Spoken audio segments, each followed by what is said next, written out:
Hello everyone and welcome back to Green Magic. This is card draw number 6 out of 10. This one is for exist each turn, draw a card.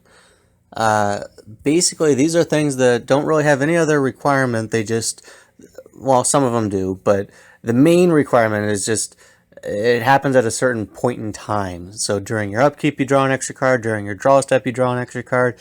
I think a couple of them are end step.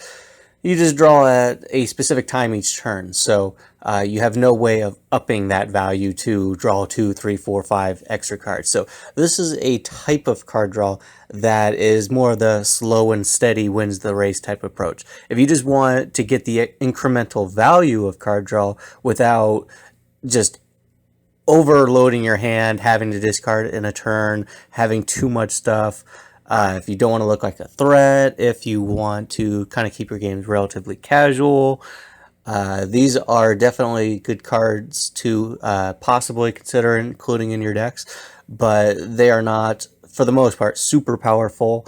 And if that's what you're hoping for, if you're hoping to power up your deck, then, and you know that you have these cards currently in your decks, you probably want to consider taking them out in exchange for some of the other cards in the other videos.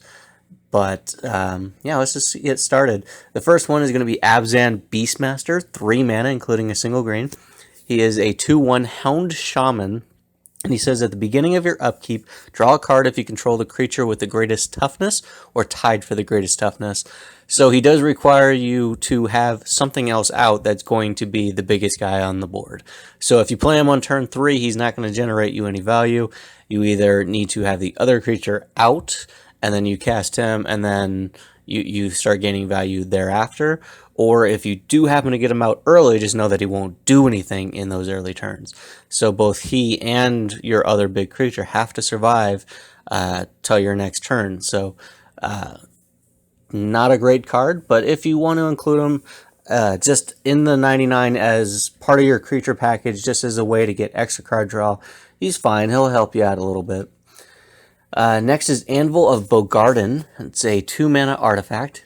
It says each player skips his or her discard phase, and during each player's draw step, that player draws an additional card and then chooses and discards a card.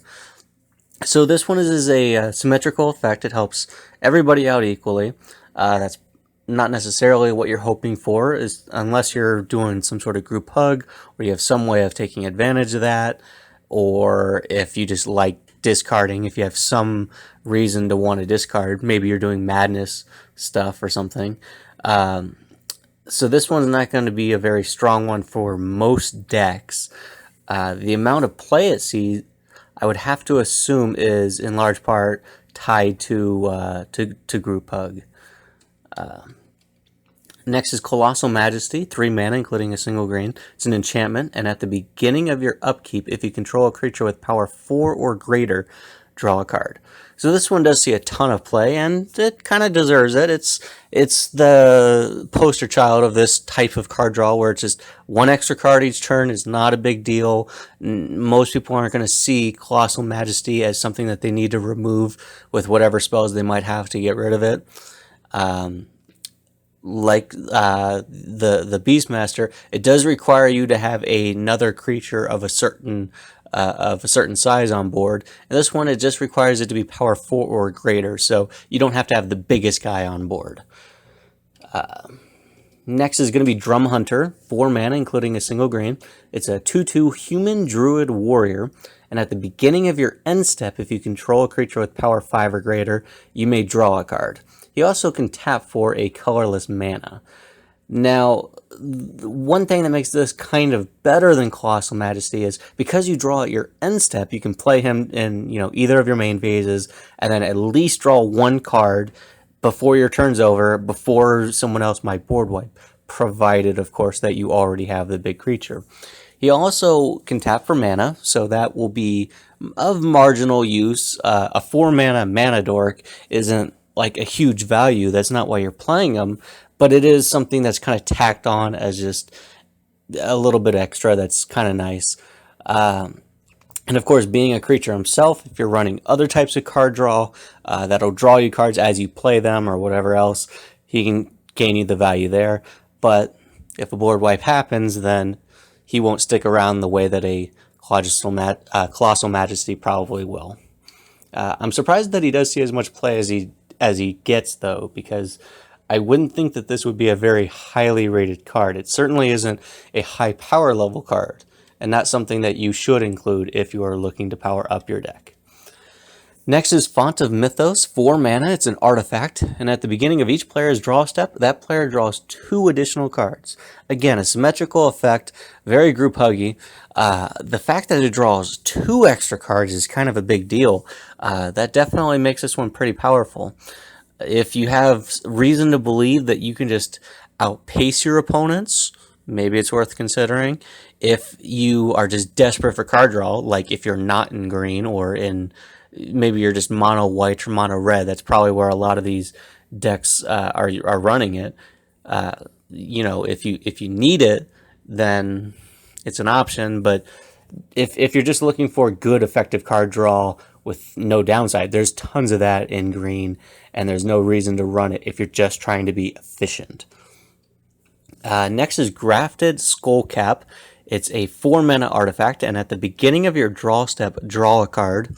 At the end of your turn, discard your hand. So this one, it's not a combo piece because you're not, you know, able to just keep going. You just get that 1 extra card draw during your turn. If you're basically down to 0 cards in hand, then, you know, you're not really discarding much of anything anyway. So yeah, if that's the reason that you're running this is because you find yourself already not having much of a hand, so the discard doesn't hurt you, you just need more card draw and better card draw, and this isn't going to be it. If you don't mind discarding cards like Madness, or just in general, if you have graveyard stuff, or you want to challenge, you want to do fun things, this is something that you could include. I know that there's a few cards out there that will prevent you from having to discard your hand, including, like we saw previously, a card that says skip your discard phase. Otherwise, yeah, this one's not very good, and there's a reason it doesn't see too much play. Next is Howling Mine. This is a very well-known card. 2 mana artifact. At the beginning of each player's draw step, if it is untapped, that player draws an additional card. It's in a ton of different decks. Obviously, it's a symmetrical effect, so it does have group hug effects. The clause that requires it to be untapped, not too many people are going to abuse that, but if you are looking to make a more political side of Commander, then you could find ways to tap it or untap it at will, and then, you know, kind of hold that over other players' heads if that's the route you want to go in. Otherwise, if you're going to do the untap tap trick, you're probably going to do it in kind of a mean way where you try to make sure that you're the only one who draws off of it. But most people don't do that. They just leave it untapped. They don't even bother with that, and they just make everybody draw an extra card, and that's usually going to be something, decks that abuse that and make you discard and wheel and, you know, take damage for every card you draw and stuff like that. Next is Rites of Flourishing, 3 mana, including a single green. It's an enchantment. At the beginning of each player's draw step, that player draws an additional card, and each player may play an additional land on each of his or her turns. So another symmetrical effect.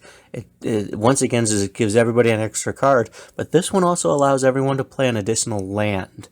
And that's what kind of makes this one stand out compared to the others, is that if you have any kind of landfall stuff, if you have anything that will benefit off of you having lots of lands, if you just have other ways of getting lands to your hand to make sure that you have extra lands in addition to your card draw so that you can play 2 lands per turn, you can definitely turn this one into a very big advantage for yourself.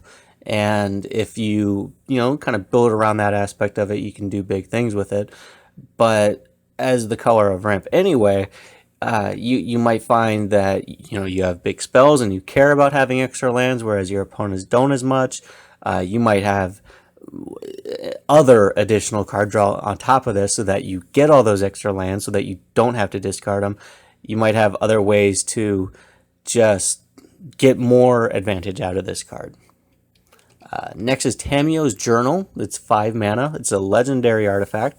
And at the beginning of your upkeep, you investigate, which means that you get a clue token that you can pay to and sacrifice to draw a card. It also has an ability where you can tap it and sacrifice 3 clues to tutor for any card and put it into your hand.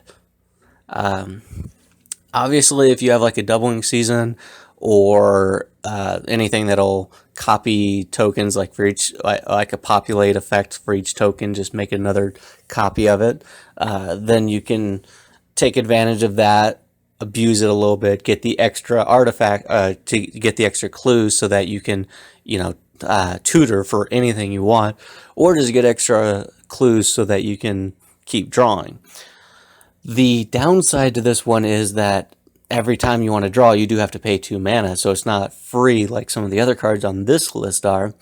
But if you don't need the card draw immediately, then you can later on cash those in for getting exactly the one card that you need. It does see a lot of play, and for good reason. I would imagine a lot of white decks and red decks probably want this card just because it's card draw that they desperately need. If you're just including it for that purpose, there's obviously going to be a lot of better cards, but if you do anything to take advantage of the fact that you are getting tokens and you have a way to exploit that, you can do big things with it. Next is Staff of Nin. It's a 6 mana artifact. At the beginning of your upkeep, draw a card. You can also tap it to deal 1 damage to any target. The tap part of this, which isn't so much what we're featuring in this video, but the tap part of it you can definitely use as a combo if you have a way to untap your artifacts like infinitely. Tap it to deal damage, untap it, tap it to you, and you just win the game that way. But even if you don't have that synergy in your deck at all, just being able to draw 1 extra card each turn is the free incremental value that you might want if you're trying to take a kind of slow and steady approach. It's not the kind of thing that will win you games, especially considering that it costs 6 mana to get out in the first place. You're going to get this down in the mid game, and then at that point, draw 2-3 extra cards, maybe 5 cards if your game goes very long and it sticks around the entire time. But if you want to take advantage of both halves, that's where it's more advisable to include it in a deck. Next is Sylvan Library. It's 2 mana, including a single green. It's an enchantment, and depending on who you are, the rules and the text on this can be kind of confusing, although it shouldn't be. At the beginning of your draw step, you may draw 2 additional cards. If you do, choose 2 of the cards you've drawn this turn, and for each of those cards, either pay 4 life or put the card on top of your library. So the way it can work is if you have other card draw, like the other ones that draw you additional cards during your draw step or upkeep, all of those are cards that you've drawn this turn. So if you have 3 of those cards that draw you extra during your upkeep, and then this, you will have drawn 6 cards by the time you're at this point in your draw step. You could take the best 4 and then put 2 back on top of your library. If you do this, if you do also include the cards that you've drawn during your upkeep, make sure that your hand that you had at the beginning of the turn is face down, like off to the side, so that you're not mixing the cards that you've drawn so far this turn with those. Because if, like in an official tournament type setting, you draw the other cards during your upkeep, and then you draw these 3 cards, and then you want to go back and grab one of the other cards that you drew during your upkeep and put that on top of your library. If it's been mixed into your hand, it's kind of too late for a judge to say, yeah, that's legit. So if you have other effects that are drawing you extra cards during your upkeep or draw step, it is pretty relevant to keep everything you've drawn up until this point in the turn separate from your hand.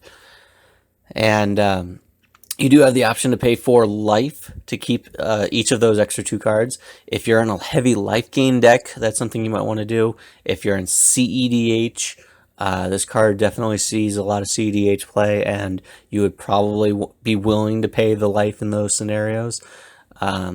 Or if you just really, really need to dig and you are just throwing caution to the wind, then you might also pay the life for that too. But in a lot of cases, you don't necessarily need to. You just at least get to basically brainstorm or senseis each turn, where you look at 3 and take the one that you want. It's definitely a great card to get out on turn 2 in most decks. If it allows you to only keep a 2-land hand and then feel pretty confident that if any of the top 5 cards of your library were a land, so your turn 1 draw, your turn 2 draw, or the 3 cards you would look at on turn 3, then you can keep going and you're pretty safe. So it does allow you to keep what would otherwise be, for some of you, riskier hands. It is very powerful in that regard. But personally, I think that this card is largely overrated because you're not going to pay 8 life every turn all game long unless you're in a heavy life gain deck, and drawing just a couple extra cards per turn, it's very good, but once the other cards in the other videos will just get you a ton all at once, and those cards will come at a time when you really need and want those extra cards.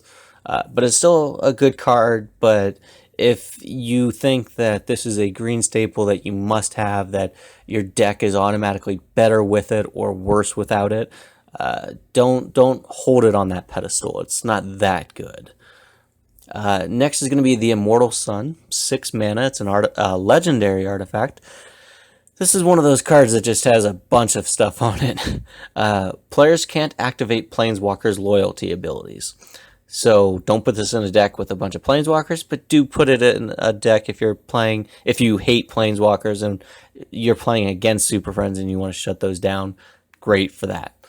At the beginning of your draw step, draw an additional card. That's why it's on this list. Spells you cast cost 1 less to cast, and creatures you control get +1/+1. So much benefit of this card. The saving you of 1 mana per spell, especially if you're casting 5 or 6 things in a single turn, can allow you to be that much more explosive and effective. Buffing all your creatures by +1/+1 isn't necessarily a huge deal. Obviously, if you are doing a lot of, if you're just at 1 or 2 big creatures, it's nothing. If you're not combat damage based, if you're not playing a combat damage based deck, then it's not a big deal. But if you've got kind of a horde of creatures, it obviously gets more and more effective the more creatures you have. The ability to stop Planeswalkers, that can be almost a game winner in itself. It's just something that can shut players down completely. And then, of course, like I said, the reason it's on this list is because you get to draw an additional card during your draw step, and that's what can recharge you. This is definitely one of the cards that are in this video that could be justified in almost any deck in the card draw slot, because even though it only gets you 1 extra card per turn and it costs 6 mana, and so it comes down in kind of the middle of the game, everything else, the card draw is good and relevant and everything, but even if you don't benefit too much off of that, everything else just holds this card. It's definitely a good card. Next is going to be Triumph of Ferocity, 3 mana, including a single green. This one's an enchantment, and at the beginning of your upkeep, draw a card if you control the creature with the greatest power or tied for the greatest power. So, once again, this one just wants you to have a big creature during your upkeep. Unlike Colossal Majesty from before, this one is 1 mana cheaper, but you do have to have the greatest, whereas the other one just wanted it to be power 4 or greater. So it is a little bit worse for the most part. It's going to be worse than the other one. But It's 3 mana, so it's low on the curve. You can get it out fairly early before you get out those big creatures, so that you're kind of set up in that regard. It's not a high target for removal, but for good reason. It's not a great card. I would not suggest it unless you just really want to. It's not going to be a highly effective card or something that you should prioritize over just about anything else.